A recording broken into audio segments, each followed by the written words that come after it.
This is Dr. Lou Sella, sport and performance psychologist, and today we're going to discuss the who, the what, the where, the when, the why, and the how of midline triple option. So we'll start off with the who. Who invented it?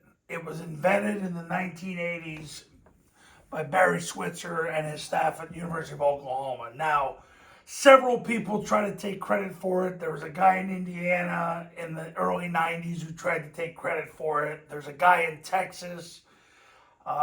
He tried to take credit for it, but really what happened was it was devised by the University of Oklahoma. It came off their old pop play that they ran in the 80s. And what the pop play was if they had a three technique, and they knew he was going to run up the field, they would just hand the ball to the fullback, and then, of course now we call it the B-back, and he would just run through the A-gap because they knew they didn't have to block him. If he was hard charging up the field, that's where it started. So he would overrun the play, they'd hand the ball off, and everything would go well. That was the old pop play. Then what they figured out was, well, what if one play comes up the field and the next play he squeezes down? We have ourselves a dead play. And that's where the midline came to fruition. Was they told the quarterback, hey, jump back, and if he comes down and takes the fullback, you're just going to replace him. So it started in the 80s. And then eventually, just like with the inside veer, they said, well, if you cancel the next guy, you're going to basically fast break him. So nothing changed with the mindset behind running inside veer and midline triple option, because when the inside veer was invented in 1964, it was a way to handle this player where out of the split back formation, quarterback would jump play side, the back would hit it quick, this guy would run himself up the field, and then eventually Bill Yeoman figured out if he squeezed down, we'll just run the Missouri fast break against that guy. But what this did was allowed the offense to neutralize the defensive line. Okay, so I went a little deeper than the who. So we talked about the what. What is it? It's a three-way option against 3-on-2 against the defensive line. Whoever's covering the guard and whoever's covering the tackle. And if nobody was covering the guard, it's whoever's covering the tackle and then the guy next to him. So basically what happens is it's just like inside veer if nobody's covering the guard. Now, so the where of the play is, just explain that. The where is it starts from the guard out, and then you just don't block those two players. Guard's uncovered. You don't block the two players from the tackle out. That's how it's always worked on mid-triple. We talked about the when. It was invented in the mid-'80s by Barry Switzer and his staff at the University of Oklahoma. Came off the old pop play. Why it was invented, it was a way to neutralize the defensive tackle. When he came up the field, they ran the pop play, but then if he happened on the next play to squeeze down, they didn't want a dead play. So they eventually turned into a two-way option, and then over time it evolved to a three-way option. So how it's done, very simply, was they wanted to read the B and C gap defenders, and that's basically how it's done. So you want to create a scenario where you're reading the B and C gap defenders, where basically you're 3-on-2 against those two people. This way you cancel the defensive line. So the guard and tackle veer inside, the center and the backside guard neutralize the backside A gap, the backside tackle neutralizes the backside B gap with the scoop block. Now, there's different variations of this. You'll see the zero technique and the center go mano a mano, with the backside guard trying to cut him off and the backside tackle scooping. You'll see the guard basing the 3, the tackle basing the 5, the center basing the 0. The problem with that is if he slants this way, the mic blitzes. You can't account for the mic. I learned that from Navy in the 2000s.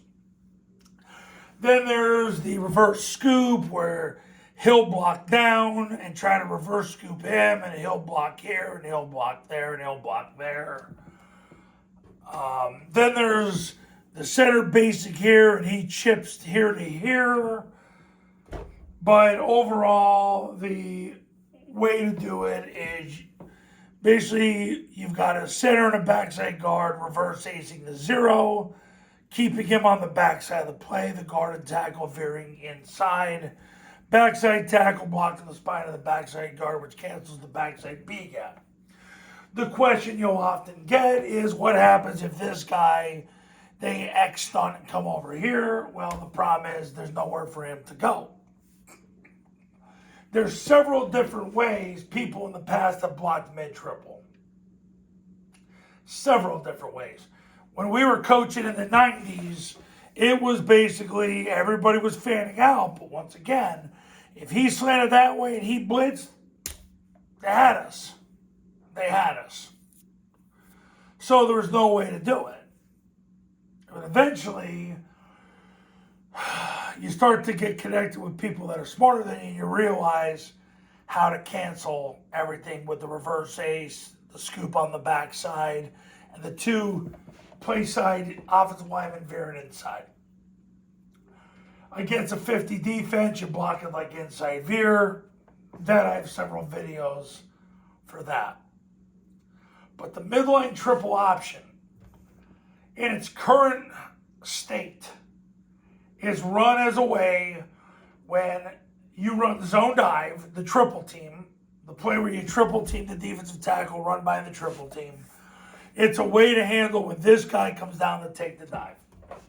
When he comes down to take the dive and you don't get 4 yards on the zone dive, you cancel him with the football.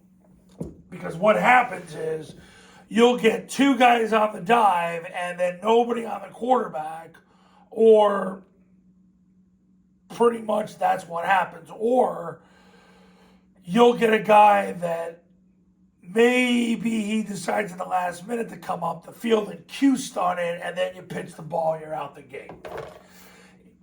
Midline triple option has become a concept where you put the defense in such stress because they're trying to use overwhelming force to stop his own dive, and as soon as they do, you make them pay.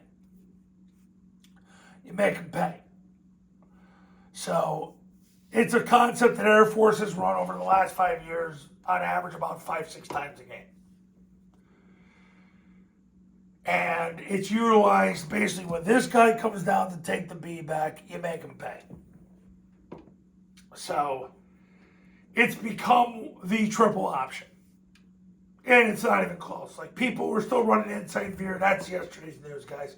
People haven't run inside veer. The academies haven't run inside veer consistently since 2018, maybe.